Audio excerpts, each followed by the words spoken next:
inaayos dito guys. Tumabi muna siya.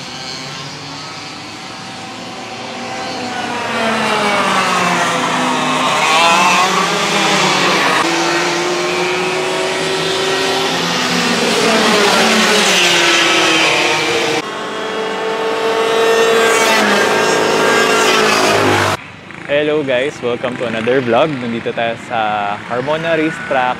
Nanonood tayo ng practice session ng mga nag-go-kart. I think may karera next weekend. So, hindi ako mag-go-kart pero manonood lang tayo. Titignan natin yung mga nagre-race, mga nagpo-practice. Kasi very competitive dito guys. As in, very limited lang naman yung experience ko sa go-kart. Yun, yung mga I think sa Subic nung bata ko, tsaka dun sa circuit, may go-kart dun. So, exciting na makakakita tayo ng mga competitive na drivers and teams. Exciting kasi first time ko nga check out natin yung mga nandito. From here pa lang, naririnig ko na maingay sila. Dito ako sa parking area. Medyo dulo na. Let's go!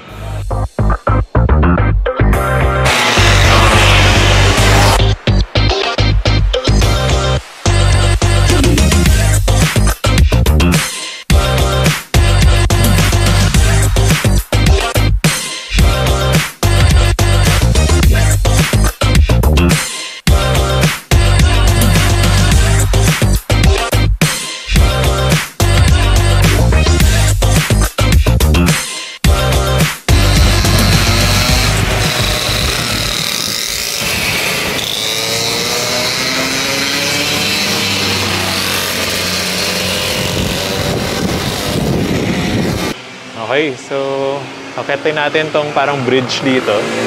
Maganda yung view dito guys.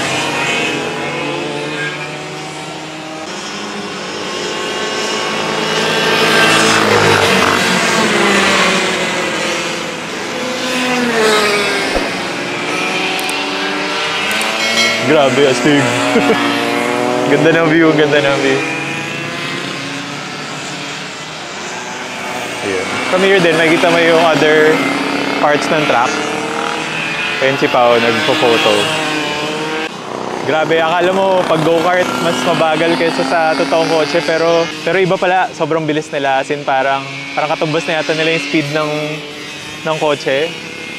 Ako nawala sa karting, alam ko more than 100 kph na siguro yung iba dyan. Ayun, sobrang bilis. Lalo na sa turns.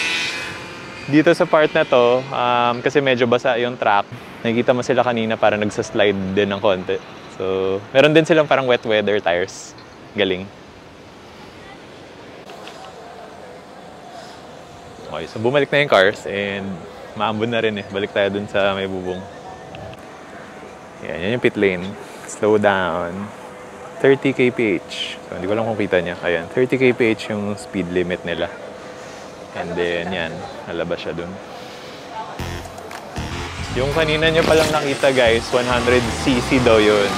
Ito, yung mga lalabas na na. Oh, ito yung 125cc Junior. 125cc Junior. So, yun yung papanoorin natin. Medyo mas mabilis na siya.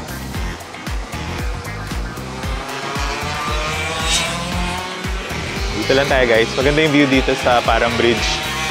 Kita natin sila lumalabas ng pit lane. Ito. Siya niya to.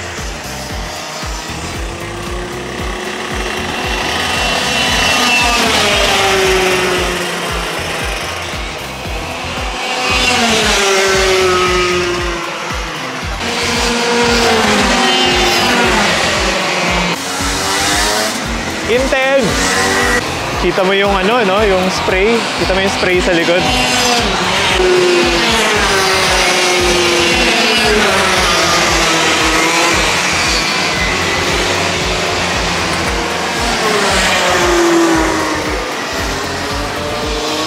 Yan si Pao, nagsuot na ng raincoat kasi nga maulan.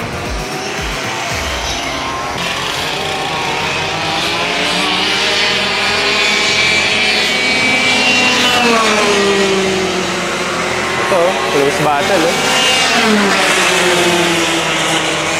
Ang intense guys, wala akong masabi. Sobrang bilis.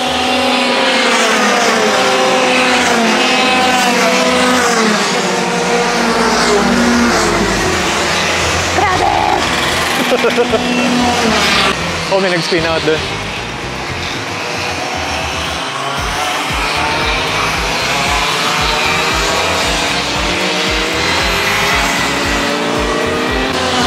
Taga lang, sisilong muna tayo.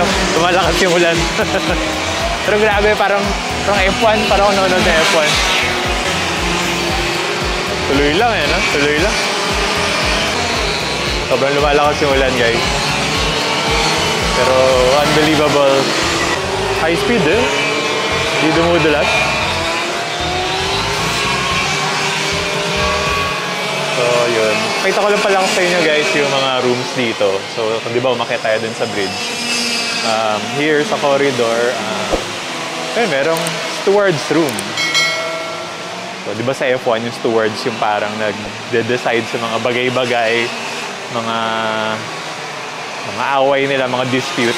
So, na steward's room. And here, merong official's room. And then, ayun, from this part, nakikita nyo na, ayan, nakikita nyo rin yung track from here.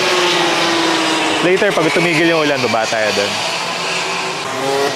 So, naalala ko guys naalala ko nung nanood ako ng Formula 1 sa Singapore. As in, ganito rin yun. May video pala yun. So, ito, link ko lang dito.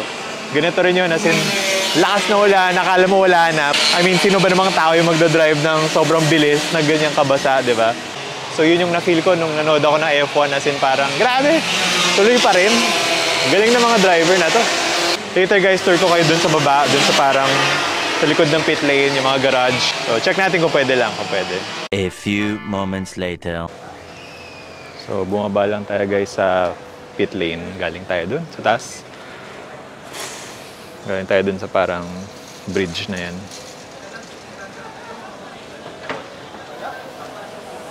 Yan si Pau.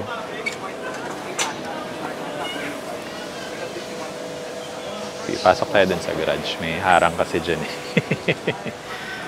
Pagsabihan tayo ng marshal. Ito yun. Yung malakas nila.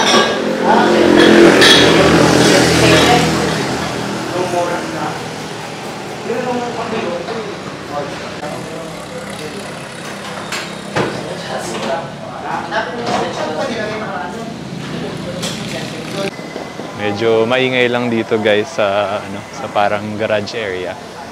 May binibirit dun eh, parang wina-warm up yata. Yan siya. So, actually gusto ko yung atmosphere dito, as in sobrang chill lang. Kung mahilig ka sa racing, go-kart, yun, kakaiba siya. Yun lang, may bayad yung parking yata, tsaka I think may rental din. May rental din doon, pero ayoko guys, naiya ako. Tsaka wala yata ngayon, practice session lang talaga. Ito yung parang podium area nila. Ayan, 2022 Petron Blaze Rotax Max Challenge. Luma na yata to, pero ayun na, dyan ka tatayo. First, second, third, may fourth pa. May fourth at saka fifth. Ayan yung kanilang podium. Hindi ko sure kung ito yung ginagamit pa rin nila eh, pero yan, may podium dyan. Nandito tayo sa parang garage area nila. Dito may daan papunta dun sa parang viewing place na may mga seats doon. Pwede ka manood. And then yung pit lane, kita mo rin from here. Ito siya.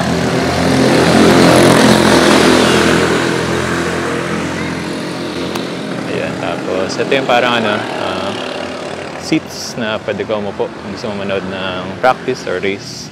Pero maganda view. Sige, akit tayo. Yeah. Ayan. Maganda view from here. Kita mo yung mga carts.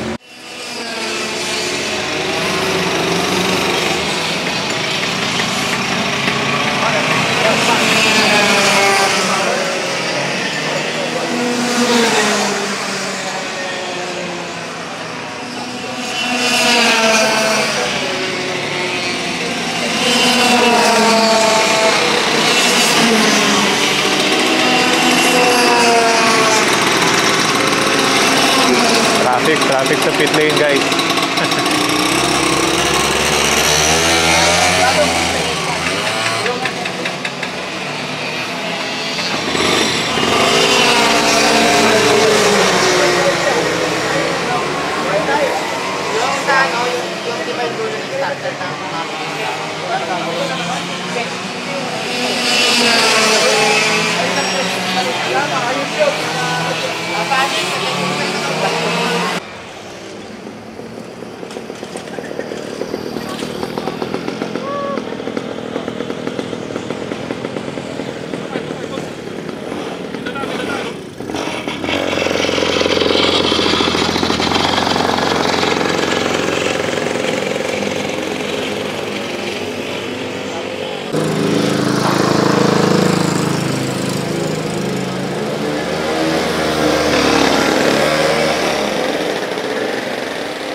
Ayun guys, yung sobrang close fight na, no? Wow!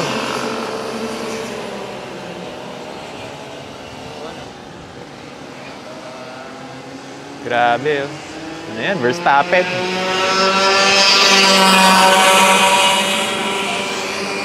Yoko na. Magre-resign na ako sa aking work at mag-go-kart na lang. Shout out kay Aaron, aking office mate. Ito na lang gawin natin. Joke lang. So, alalay lang tayo guys kasi ito yung pit lane entrance. So, if ever may dumudulas, tatalo na lang tayo dito sa mga foam para makaiwas. May umikot dun, may umikot. Okay, naka-recover na. Siyempre, nakatapat sa akin yung camera. Ito siya. Cool, no?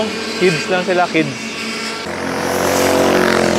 And ito pala, hindi ko sa inyo napakita. Yan yung parang starting grid. So, nandyan yung mga lines. So, kanina may mga nakapwesto eh, pero yun. Practice session kasi ngayon, kaya ano, parang wala namang race na nangyayari.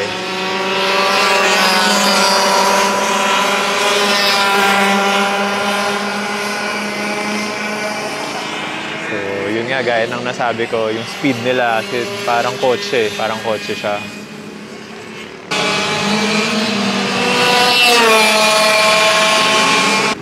And itong Carmona Racetrack, guys, alam ko mga motor din nagre-race dito eh. So, maliban na kilala siya sa go-kart, sa motor, di ako sure kung pwede ang car dito kasi medyo... pwede nga ba ang kotse dito? Hindi daw pwede ang kotse dito. Kasha, pero yun lang. Baka kagit-gitan. Hindi pwede. Pero kapag nandito ka natin, yung scale guys, yung scale ng track sobrang laki. Ina-expect ko yung para lang siyang typical go-kart race track na matatanaw mo easily. Ito hindi. So yan guys, ang experience ko of watching a karting practice dito sa Carmona Racetrack. Next time, sana totoong race naman yung mapanood natin and ma-experience. So grabe yung karting guys, no? Ibang-iba siya, kakaibang mundo talaga. Not to mention na napaka-high stakes niya, yung iba pinapadala pa abroad para mag-compete. So yun, ibang klase talaga, wala masabi. And yun, thank you for watching. Peace!